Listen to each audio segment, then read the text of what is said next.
നമസ്കാരം. എല്ലാവർക്കും മധുസ് ടെക്കിൻ്റെ ഒരു പുതിയ വീഡിയോയിലേക്ക് സ്വാഗതം.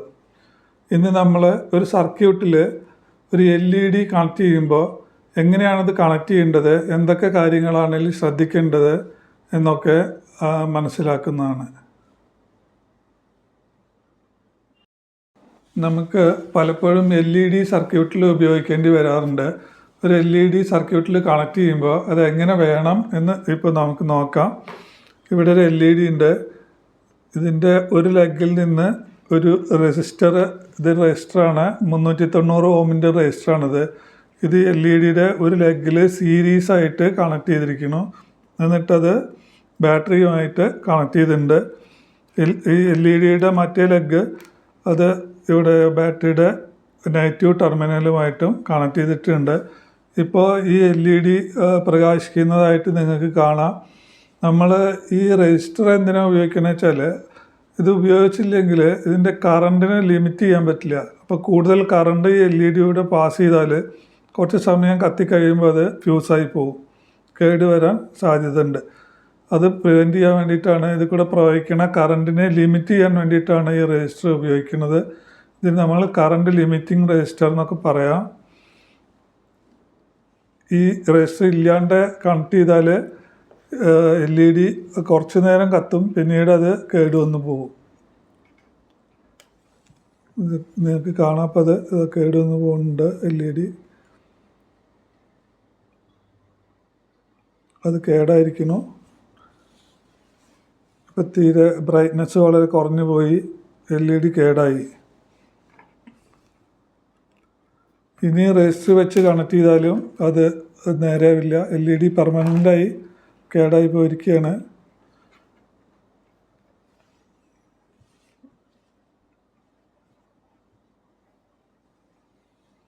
അതിൻ്റെ ബ്രൈറ്റ്നെസ്സൊക്കെ കുറഞ്ഞു, വല്ലാണ്ട് കുറഞ്ഞു.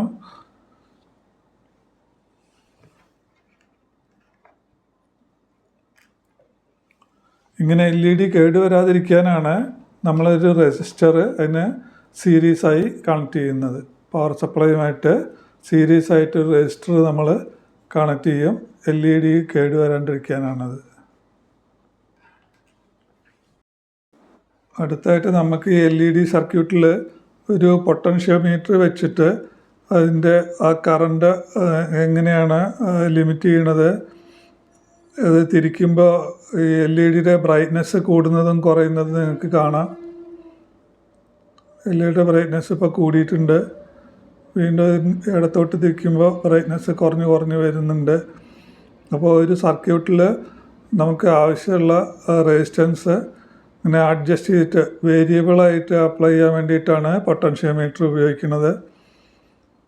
ഈ LED ബ്രൈറ്റ്നെസ് കൂടുകയും കുറയുകയും ചെയ്യുന്നുണ്ട് പൊട്ടൻഷ്യോമീറ്റർ തിരിക്കുമ്പോൾ. അത് നിങ്ങൾക്ക് വ്യക്തമായിട്ട് കാണാൻ കഴിയും.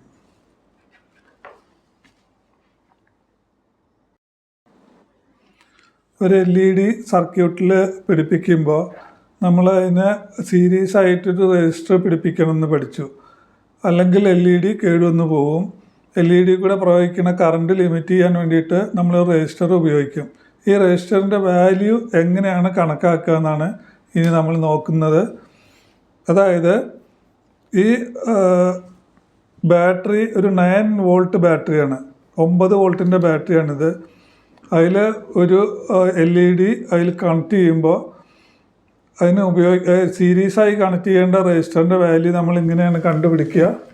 ഇത് 9V ബാറ്ററിയുടെ വോൾട്ടേജാണ്. ഈ 2V എന്ന് പറയുന്നത് LED വോൾട്ടേജ് ഡ്രോപ്പാണ്. LED ക്രോസ് ആയിട്ട് വരുന്ന വോൾട്ടേജാണിത്, 2 വോൾട്ട്. അപ്പോൾ ഈ 9 വോൾട്ടിൽ നിന്ന് 2 വോൾട്ട് കുറച്ചാൽ നമുക്ക് 7 വോൾട്ട് കിട്ടും.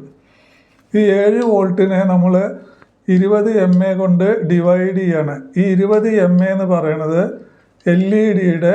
LED കൂടെ പ്രവഹിക്കുന്ന കറണ്ടിൻ്റെ അളവാണ്. 20 mA കറണ്ടാണ് LED കൂടെ പ്രവഹിക്കുന്നത്. അപ്പോൾ ഓംസ് ലോ അനുസരിച്ച് നമുക്ക് വോൾട്ടിനെ കറണ്ട് കൊണ്ട് ഡിവൈഡ് ചെയ്താൽ റെസിസ്റ്റൻസ് എത്രയാണെന്ന് കിട്ടും. അപ്പോൾ ഈ 7 വോൾട്ട് ഇവിടെ 7 വോൾട്ട് ഡിവൈഡഡ് ബൈ 0.02 ആംബിയർ. ഈ 20 mA എന്നുള്ളതിനെ 1000 കൊണ്ട് ഹരിച്ചാൽ നമുക്കത് ആംബിയറിലായി കിട്ടും.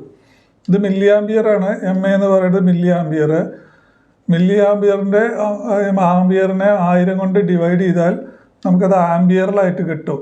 ഈ വോൾട്ട് നമ്മൾ ഉപയോഗിക്കുമ്പോൾ ഇത് കറണ്ടിൻ്റെ അളവ് ഉപയോഗിക്കേണ്ടത് ആംബിയറിലാണ്. Voltage വോൾട്ടിലും current ആംബിയറിലുമാണ്. അപ്പോൾ 7 വോൾട്ട് ഡിവൈഡഡ് ബൈ 0.02 ആംബിയർ സമം 350 ഓം. 7 വോൾട്ടിന് 0.02 ആംബിയർ കൊണ്ട് ഡിവൈഡ് ചെയ്താൽ 350 എന്ന് കിട്ടും. 350 ഓമാണ് ആ റെസിസ്റ്ററിൻ്റെ വാല്യൂ. ഈ വീഡിയോയിൽ നമ്മൾ ഒരു LED എങ്ങനെയാണ് ഒരു സർക്യൂട്ടിൽ ഉപയോഗിക്കുന്നത്, അതുമായി എങ്ങനെയാണ് ഒരു രജിസ്റ്റർ സീരീസിൽ കണക്ട് ചെയ്യുന്നത്, എന്തിനാണ് ഇത് കണക്ട് ചെയ്യുന്നത്, എങ്ങനെയാണ് ഈ രജിസ്റ്ററിൻ്റെ വാല്യൂ കണക്കാക്കുന്നത് എന്നൊക്കെ പഠിച്ചു. തുടർന്ന് വരുന്ന വീഡിയോകളിൽ കൂടുതൽ ഇലക്ട്രോണിക്സുമായി ബന്ധപ്പെട്ട കാര്യങ്ങൾ നമുക്ക് മനസ്സിലാക്കാം.